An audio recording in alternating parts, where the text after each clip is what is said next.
Hi everyone, I'm Rebecca Keppel, and in today's video, I'll be sharing some of the supplies from the new Spellbinders Florals Through the Year collection. This collection includes press plates and dies. There's a class kit where you'll have everything you need to create one of the calendars. There's also items that you can just buy a la carte individually. So there are lots of options here. I'm going to show you a few ideas, but there are so many more that you could use inspiring yourself to create calendars for friends and family. First up, we have the 2025 DIY calendar press plates that have each of the months with the 2025, as well as each of the variations of dates when a number one will start in the month. These are the magnetic craft stack panels. These panels go inside your craft stacks. They have the different sizes to fit in perfectly in the craft stacks. There's a little notch at the corner, making it easy to pull that magnetic panel out.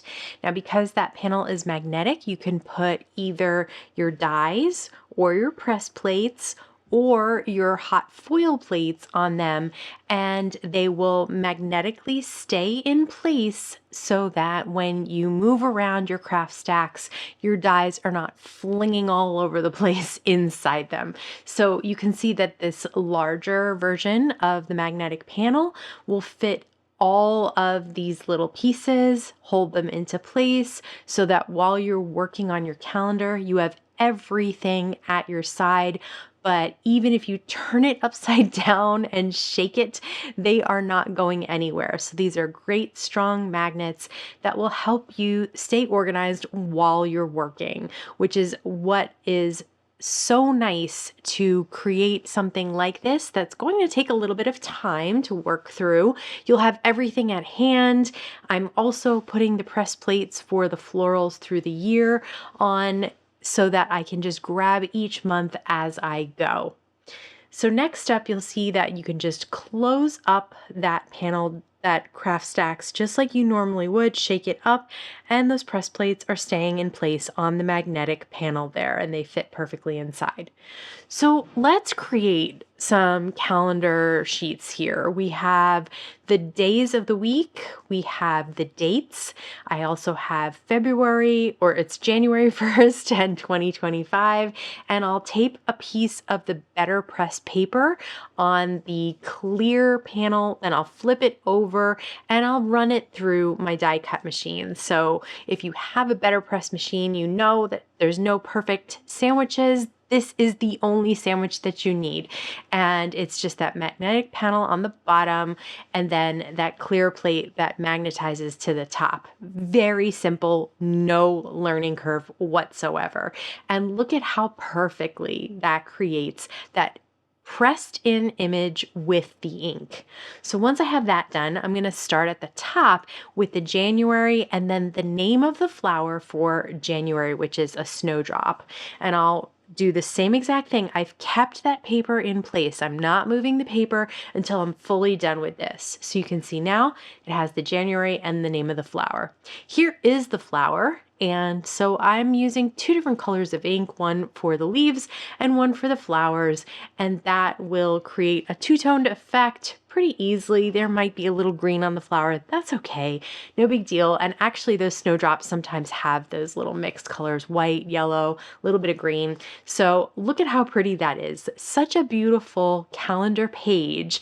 And the great thing is there's a floral through the year. So every month has its own flower and then the name of the flower as well as the month, which is really, really nice. You can create a really pretty calendar that will be so nice to flip through as you go throughout the year.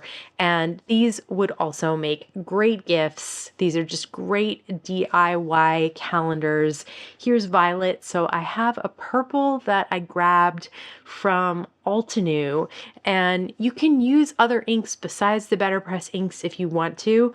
Definitely the BetterPress inks are made for these plates, but you can play around with other inks as well and see if you get the results that you want. A little tip is to leave the dates and names on the magnet, then place place the flower and then removes those dates and names so that you can ink up the flower. And that just makes it easy to really make sure that you are better pressing in the right location on your paper, and also that you don't get a bunch of black ink on your flower. So I like to do them separately, but I do like to hold them in place so I can see where they're going to BetterPress. And there's January through March. There's also an easel die set that creates this really cute easel, and it's so easy to put together. I don't have the die, but I do have all the pieces that you cut from the die. So I'm using some double-sided tape, strong double-sided tape on one side of that easel. You can see that perforated line is the score line. So then you just place them next to each other, line them up at the bottom and the top, and the score lines will go together as well. And once you do that, then you have basically the bottom of that easel. And then all you need is the little piece that holds it together so that it doesn't splay too far apart. And that is just two score lines, one on either side, a little bit of tape on each of those tabs.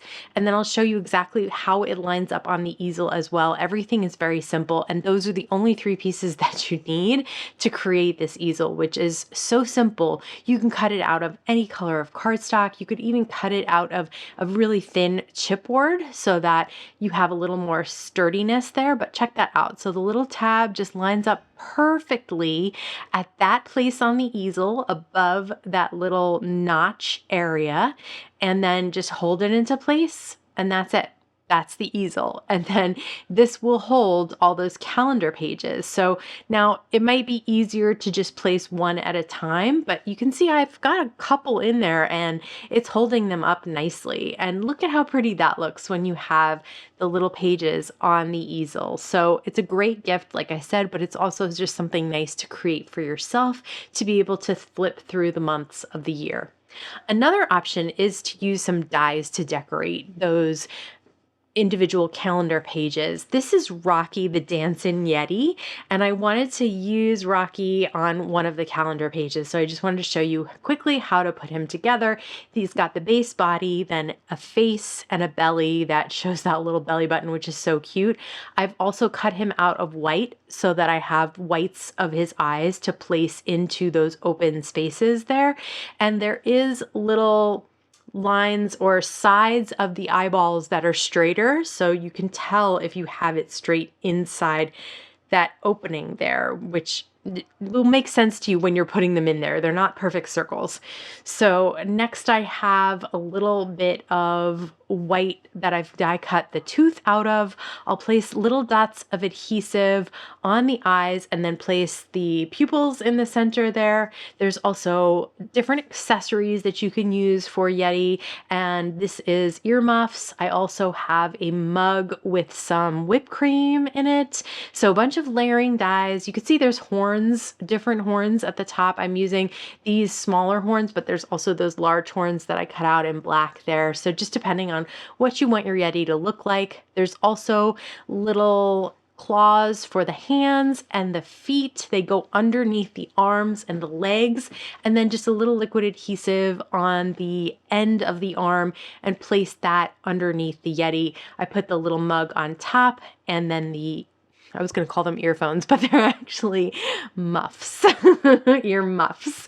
So that would be cute too, though, if he was listening to music. Now I have the scarf. It's in two pieces so that you can have it wrapped around the neck and then hanging down the side there, and just a little bit more liquid adhesive to hold that in place right under his face there. Now, because he's a dancing die, he has the legs with a little hole in the center there. You just put in some dimensional foam adhesive, a small enough foam square that it fits in that circle. I like to use this anti-static powder tool to make sure that the legs swing without getting stuck to the sides of the adhesive. Then peel off that adhesive protector, put a little square on the head as well, peel that off and place it down. Then the legs will move underneath the entire Yeti body. So cute. So this is a great idea for January to use. You could also use this in December and make a little Christmas monster, but Dies will make a really cute calendar as well. I just used some hearts and a love die here and some flowers for March. So there's lots of different options. Here I have the 3-in-1 notched corner punch, and this punch creates 3 different sizes of notches depending on which side you use to punch. So I'm punching out a gray piece of cardstock that I'll then place over a black piece of cardstock, and you can see those notched corners. It just is a nice little finishing touch. I've cut out some numbers from the Bold Color Mix numbers. This set has available dies and press plates. I'm using the dies right now. I've cut them out of 4 different colors of cardstock, and I'll adhere them down. And this will be my cover page that you can create for this calendar. So I have this one as the cover to the die cut calendar, and you can see that it is just a great way to start off the year with the new number of the year, but you can also use the press plates. Now, the cool thing about the press plates is that you can overlap them. So you see how the 2 is overlapped in the middle of the A2 and in the middle bottom of the A2. So it's in that first quadrant, but it's overlapping both in the center and in the middle there. So I'll do the same exact thing with the 0, and this is what you get. You get this overlapping, better pressed number, which really is cool because the ink kind of blends to create a new color on those in-between spaces. So it's just a fun way to use your press plates, especially with a big bold number like that. And then I've press plated the Happy New Year right in the center in black, so you can still see that. But you can use these numbers for cards as well as for your calendar. So I have the Sweeping Celebrations press plates. It's these really pretty sweeping script font for the sentiments. I've press plated the 13 and then happy birthday over that, and then use that notch corner punch to create different layers on this card with the glitter in the background. Same thing, there's another sweeping sentiment for class of, so then you could see you could use your school colors for the number or the year of when your person graduates. I'm adding some gems to that just because gems are always fun to add. It's a nice little touch, especially to cards like this that are flat otherwise. There's nothing popped up really. It's just layers of cardstock and ink, but it comes out beautifully. Part of those sentiments, there's also anniversary, so 50th anniversary, things like that. It's a very professional looking card. I hope you can see how much fun it would be to customize this calendar depending on who you're giving it to. I have a few ideas in mind myself, and I think I'll be working on different die cuts to use as well as those beautiful florals throughout the year. As always, I want to thank you so much for stopping by and spending time with me today. Please stay safe, stay healthy, and I'll see you again soon.